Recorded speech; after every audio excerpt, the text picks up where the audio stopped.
Yes, this morning we declared the ballot, and Dr. Harry Jarvis was successful in filling the vacancy. Created by the retirement of Chairman Roy Marnie. Yes, Roy retired last night, was his last official function, the annual meeting, after 35 years of service, and the retiring directors were re-elected, plus Dr. Jarvis. And Roy Marnie, life membership after some sterling service to the Jockey Club. Oh, deservedly so. He's certainly left his mark on not only racing in Newcastle, but throughout Australia. Who's to be the new chairman? Well, I can't answer that. The board meets, the new board has their first meeting next Friday, and the 10 directors elect a chairman at that meeting. This was the scene at last year's Newcastle Cup, and it's now to be bigger than ever in future, with the lifting of prize money to $100,000 for the race, which should take the event to the top bracket of Australian. It's a milestone. It is, as I said, an achievement to have a $100,000 race, and to think we're the first club, first non-metropolitan club to do it. People at Newcastle should be proud of that.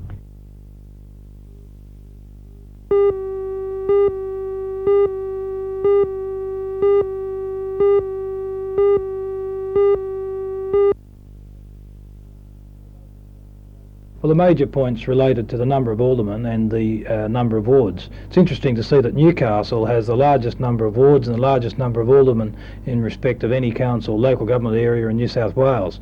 And our suggestion to him was that that be reduced, and of course he's already had that in mind. And I think he's probably, although he hasn't made a decision on this, I think he's probably going to be looking to a number somewhere around about 14, give or take. Right, now there was some talk earlier in the month about a possible amalgamation. It's been talked about in the past, of course, between Lake Macquarie and Newcastle City. Was this subject approached? It was approached, and the Minister said that he wouldn't be making a decision on this until after there was a reconstituted council. He didn't think it would be proper for him to get involved in that before the representatives of Newcastle could have their say. He made it very clear that Newcastle wouldn't be taken over by Lake Macquarie or by any other council, and in fact if there were going to be changes, Newcastle would be enlarged to include, additional residential areas and give it some further strength. What about the election of a mayor? Well, that was a very important issue from our point of view. Our firm belief from the chamber is that the mayor should have the confidence at all times of the aldermen, and therefore the aldermen should elect the mayor. The minister didn't see it our way, unfortunately. The government is committed to a popular election of mayor, and I can't see that we won our point on that one.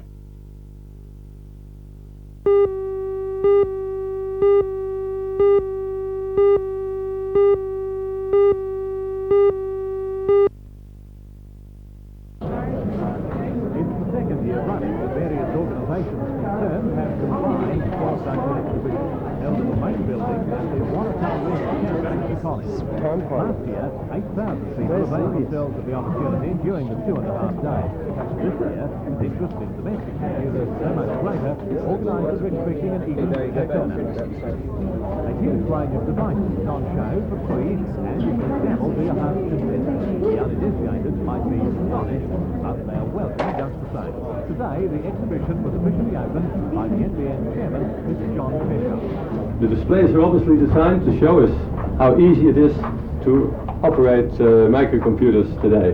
No longer do you have to be a specialist or highly trained. I understand computer manufacturers now are manufacturing small microcomputers that anyone can operate, and I feel sure that in the next few days lots of people will be finding out what the microcomputers will be able to show us in increased efficiency in our businesses, or entertainment, or whatever goes on in the household.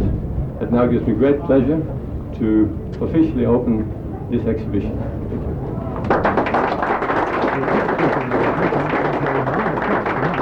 Then from 9 o'clock until 9 o'clock tomorrow, and from 10 until 5 on Saturday.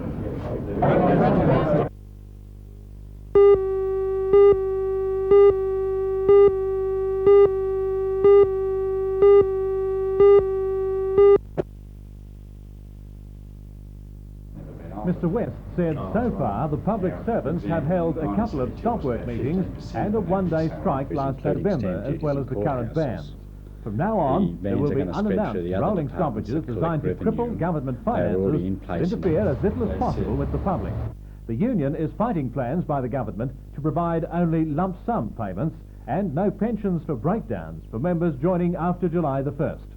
They are going to increase the bans through all the revenue collection areas in particular to reduce the amount of money that is being paid into government revenue at this stage. Well, that no doubt will inconvenience the government, but is the public going to be inconvenienced? Well, the major proposal from the association, of course, is to not inconvenience the public and to, as far as possible, inconvenience the government until it realises that it must make its change on superannuation. But can that be done with the sort of bans you're aiming at? I mean, can the public still operate and pay fines and such? Well, there are going to be some unfortunate effects on the public, but if you take the stamp duty as an example, they can still process house dealings, transfer their mortgages, etc., provided the solicitors are prepared to guarantee that the money is in a trust account.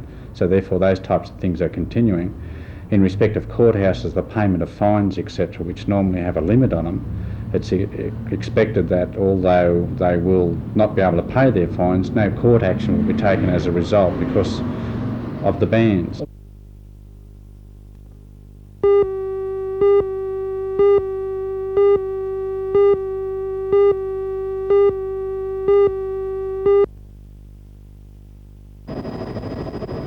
The main aim of this year's budget is to move towards the full user pay system and away from calculating rates according to land valuation. The average rate payer in the residential zone can now expect to pay an increase of $20 in the water usage rate.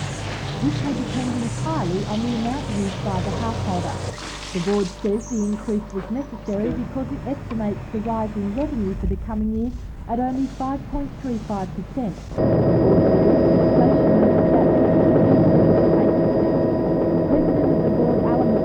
Outlined the major changes in the budget. The first and most significant point is that we have held the rate in the dollar at the same level as last year. There will be an increase in the minimum rate of about $10, or will be $10 for water and sewerage, but we've increased the water charges from 50 cents to 56 cents per kilolitre for water supply and from 75 to 84 cents for water supply and sewerage. And why is there an increase in the water charges and not the overall rates? We see the most important component of the rates being the charge for water. We look to receiving our additional income from the amount of water used with this benefit that it puts in the hands of the user the control of the amount of additional rates they will pay. And what effect will the budget have on the non-residential sector? In terms of the rate setting, a similar proposal has been adopted. The same rates of charge for water supply and sewerage in respect of water used, but this year we have reduced the water allowance which non-residential users get free of charge by 1/3. It's the first stage of introducing user pays into the non-residential sector.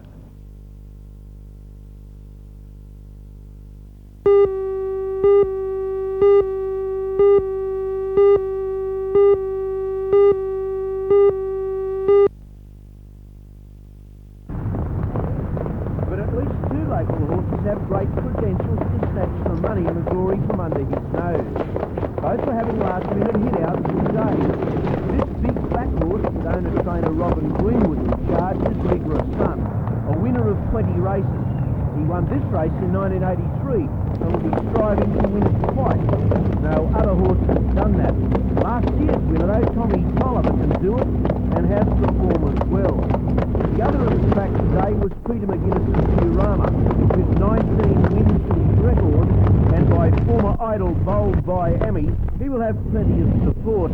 He has won a classic at Harold Park.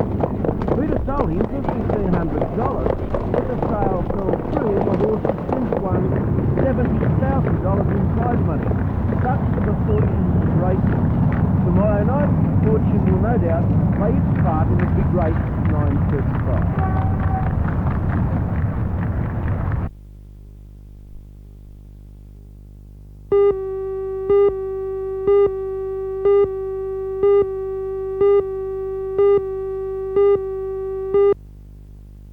It it was certainly weightlifting from big to not so big. 10 classes ranging from the 52 kilogram division to the hefty 110 kilogram class. More than 40 competitors from all over Australia took part in the national country titles at Newcastle University. It's only the second time these titles have been conducted for country lifters. The first occasion being at Ballarat 2 years ago. 15 Melbourne athletes competed today, consolidating Newcastle's ranking as the country's strongest weightlifting area. Less strenuous but nevertheless seriously competitive were these sailcraft on Newcastle Harbour today. It was the running of the annual Cock of the Harbour race, a major sporting event for the inner Newcastle area. The race contained a wide variety of mono and multi-hulled boats. Years ago, this sailing event was the prestige race for Nova Caspian sailors. Things changed with Lake Macquarie taking over as the area's sailing centre. However, this annual Cock of the Harbour race, organised by the Port Hunter 16-foot Sailing Skiff Club, is still an important event and is likely to gain even more significance.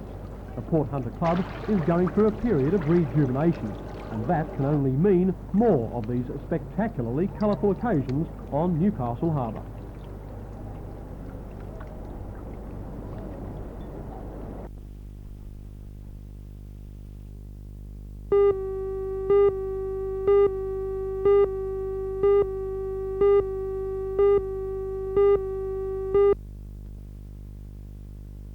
Activity in that key area. The Bullets in blue started well, played controlled ball throughout, and finished in a sprint to thrash the locals 104 to 74. And would you believe it's only Brisbane's second win of the season in 5 starts? So tough is the opposition this time. Cal Bruton, signed from Geelong, showed the way for the visitors, and his ambition to play for his adopted country cannot now be too far off. He was sensational and finished with 30 points. Jim Bateman was Newcastle's best with 23 points, despite close attention by international Larry Sengstock. The hometown shooters Ian Davies and Mike Johnson are still struggling for top form. Beautiful shot from Jimmy Bateman.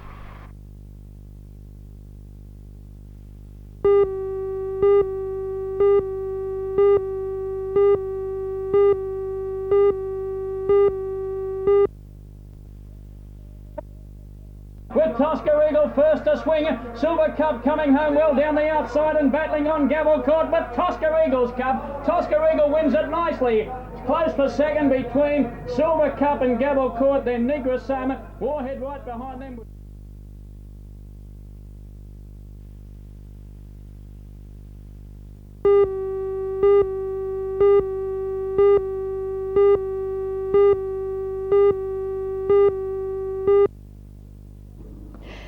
Anything Goes is a light, bright and breezy show that's a good peg upon which to hang some of Cole Porter's loveliest songs.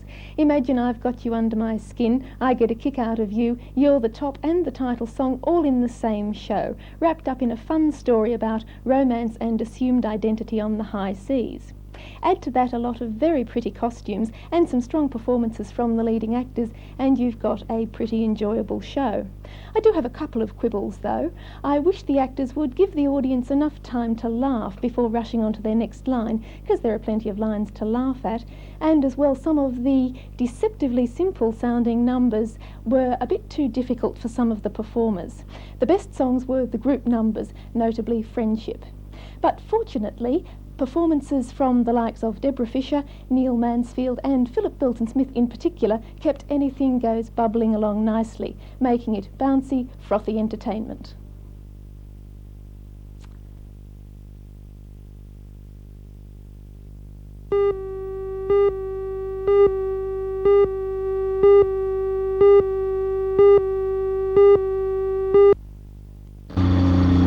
Volunteer firefighters at Morisset Park say they have no objections to the proposal from the Board of Fire Commissioners to build a new station at Morisset. They say the region can only benefit from more firefighting facilities. However, they don't agree with Lake Macquarie City Council's proposal to replace 3 volunteer bushfire brigades at Morisset Park, Bonnell Bay and Morisset with a single station. Captain of the Morisset Park Brigade, Chris Strait, says the proposal could leave the area inadequately protected. If the council was to go ahead with it, we'd be very disturbed because it will represent a large drop in fire protection available to people in this area. We live in this area, it's our houses and our children that would be endangered. But if you are made obsolete as a result of a new station at Morisset, does the council have any choice? Well, I can't see our fire brigade's ever obsolete while ever there's fires. But yes, the council does have a lot of options open to them to keep us open, but apparently they haven't looked into these. Do you feel there's been adequate consultation with you? No, we've been treated like mushrooms. So far we've been kept in the dark and fed on bull dust. The last official communication we've had from the council was in 1982. They've called a public meeting this Wednesday night to discuss the matter. But we found out last night that they've bought smaller tanks to go on these tankers, and two of the brigades concerned with the view to reallocating them to other areas, which preempts any public meeting.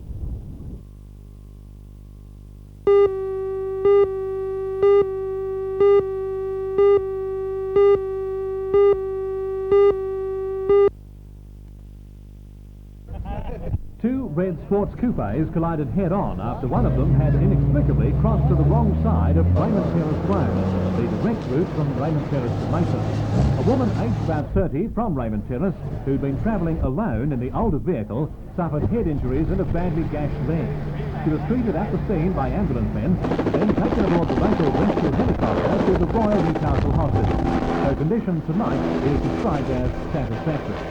Two young men who'd been travelling in the later model coupe suffered very serious injuries, and one of them is expected to be discharged from hospital tonight. A third vehicle was involved in the collision. A doctor on his way to work at the Maitland Hospital was unable to avoid colliding with the rear of one of the coupes when it was spun around in front of him by the initial impact. He wasn't injured and was able to provide immediate care for the other three people involved.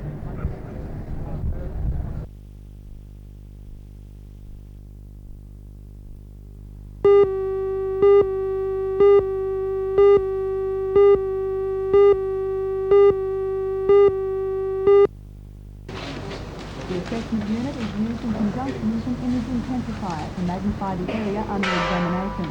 In the past, people have had to travel to Sydney, although without the precise assessment the Macedon provides. Bob Jones, Chief Executive Officer of Westlake Private Hospital, says the purchase is in keeping with the commitment to provide a broad range of specialist and diagnostic services. There is none of this equipment available outside of Sydney, that's north of Sydney at the moment, so it's a first for the Hunter Valley and certainly for this side of the lake. So any patient that needs this type of assessment no longer should have to go to Sydney. They'll be able to come here and have it done. And does it provide a more accurate diagnosis? Most certainly. It is the latest in technological assessment and takes the hit and miss, I think, out of this sort of diagnosis.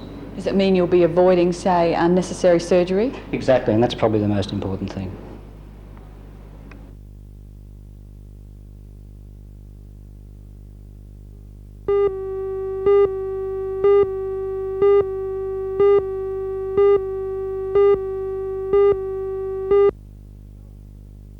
We must sincerely believe at the Newcastle that the Tadpoles words Club girls last are night, meant to love and officers kiss from the HMAS are Brisbane true today fired than they verbal were shots at 60 debaters years from the ago. Toastmasters In Club. 1920 there The was debate only was 60 organised by million of them. Toastmasters to provide a However, little it fun seems and that intellectual they've become stimulation experts for all and their concerned. population has The grown Navy to debaters, 240 Midshipman million. Peter On the Talbot, other hand, the United Sub-Lieutenant States, Peter Marshall and they had a Lieutenant bit of a Commander star Henry stamp Gibson to were given a list of puritanical 8 topics to influence. choose from, including the Navy makes men out of boys and that national service should be compulsory. In the end, they chose a topic dear to every sailor with shoreless. A very parochial Girls are outlook to made say to that love women are and only kiss. made for loving and kissing. Surprisingly, the I'll be sailors the first one argued to admit I persuasively enjoy a bit of against loving the and proposition, kissing, women while the have a lot more roles Toastmasters in Don life than Smith, that. Ernie Alma To make and such an Robin outlandish Greenwood statement sang the is to praises deny of reality. women. The night was a great success, and Newcastle Toastmasters Club intends to make it a tradition by debating members of future warships to visit I Newcastle. still like them women all the same.